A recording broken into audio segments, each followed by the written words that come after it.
Oke. Assalamualaikum warahmatullahi wabarakatuh. Waalaikumsalam warahmatullahi wabarakatuh.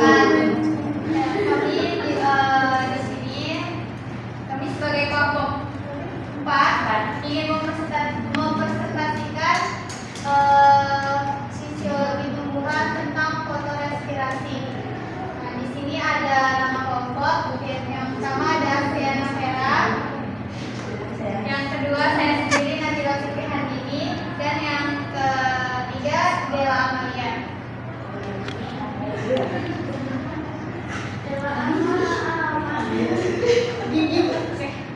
Oke, selanjutnya ke pengertian fotorespirasi.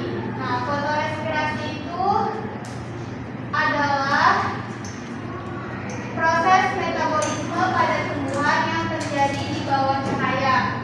Nah, proses ini melibatkan konsumsi oksigen dan pelepasan karbon dioksida, tetapi tidak menghasilkan ATP atau karbohidrat secara langsung. Fotorespirasi biasanya dianggap sebagai bentuk inefisiensi metabolisme karena mengurangi hasil bersih fotosintesis. Selanjutnya ke proses fotorespirasi yang akan dibacakan atau disampaikan oleh Bella Amalia.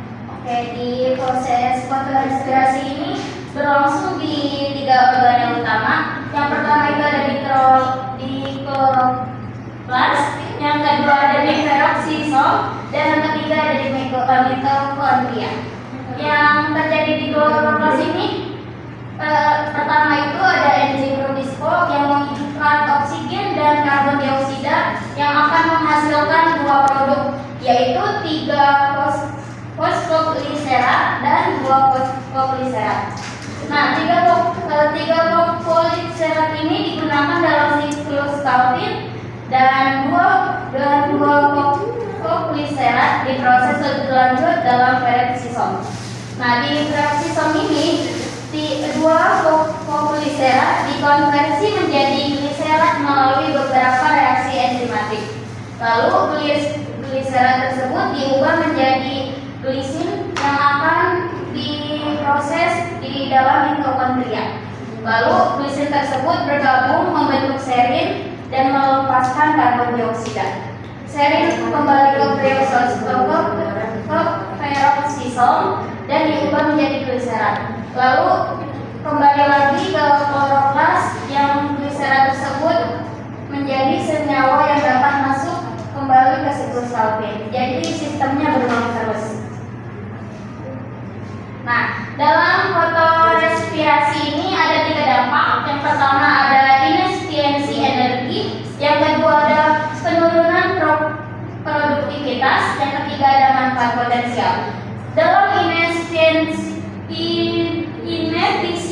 energi, fotorespirasi ini mengurangi efisiensi fotosintesis karena menggunakan energi tanpa menghasilkan ATP atau karbohidrat.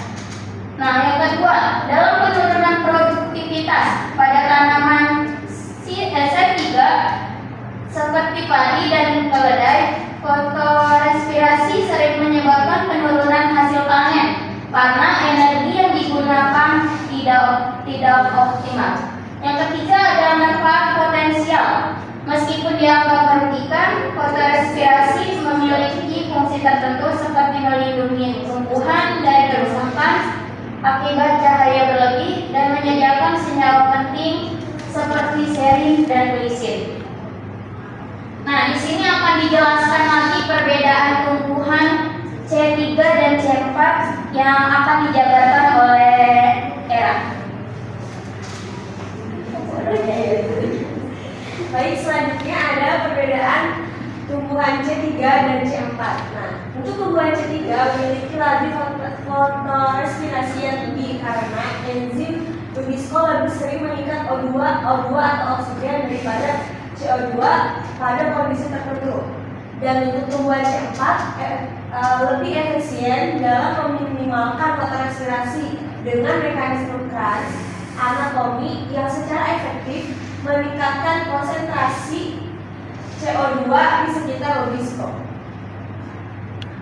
Nah, untuk kesimpulan dari presentasi kami pada hari ini yaitu fotorespirasi merupakan proses penting namun kontroversial dalam metabolisme tumbuhan.